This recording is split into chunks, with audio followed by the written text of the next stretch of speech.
Hi, good morning. This is Maroof, your sales expert. നിങ്ങളുടെ price വളരെ കൂടുതലാണ്, അതുകൊണ്ട് ഞാൻ വേറെ ടീമുമായി പോകുന്നു. നിങ്ങൾ എപ്പോഴും ആസ് എ സെയിൽസ് പേഴ്സൺ കേൾക്കുന്ന ഒരു വാചകമായിരിക്കും ഇത്, കറക്റ്റ് അല്ലേ? എങ്കിൽ നിങ്ങൾ എങ്ങനെയാണ് അതിന് റെസ്പോണ്ട് ചെയ്യാറ്? That's very important. Rejection it's A part of sales. പക്ഷേ അതിന് നമ്മൾ എങ്ങനെ ടാക്കിൾ ചെയ്യുന്നു എന്നുള്ളതാണ് ഒരു സെയിൽസ്മാനെ സംബന്ധിച്ചിടത്തോളം വളരെ ഇമ്പോർട്ടൻ്റ് ആയിട്ടുള്ള കാര്യം. ഇങ്ങനെ ഒരു ചോദ്യം വരുമ്പോൾ നമ്മൾ ഉടനെ ചെയ്യുക, ഓക്കെ സാർ, ഞാനതൊന്ന് ചെക്ക് ചെയ്തിട്ട് അപ്ഡേറ്റ് ചെയ്ത് പറയാം. Next within hour or 2 hours കഴിഞ്ഞാൽ പറയും, സാർ ഞാൻ ഈ പ്രൈസ് കുറച്ചുകൂടി കുറച്ച് തരാം എന്നൊക്കെയാവും നമ്മൾ ചെയ്യാം. മറിച്ച് നമ്മൾ ചെയ്യേണ്ടത്, അദ്ദേഹത്തിനോട് ചോദിക്കേണ്ടത്, സാർ നിങ്ങൾ കമ്പയർ ചെയ്ത ആ കൊട്ടേഷനും എൻ്റെ കൊട്ടേഷനും തമ്മിലുള്ള സ്കോപ്പ് ഓഫ് വർക്ക് ഒന്ന് കമ്പാരിസൺ ചെയ്യാമോ സാർ?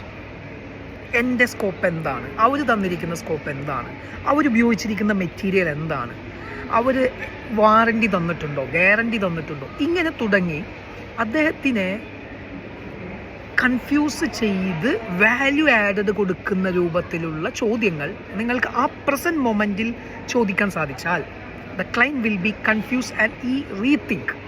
അപ്പോൾ അദ്ദേഹം എന്ത് ചെയ്യും, അത് ശരിയാണല്ലോ, ഞാനൊന്ന് ചെക്ക് ചെയ്യണമല്ലോ എന്ന് പറയും.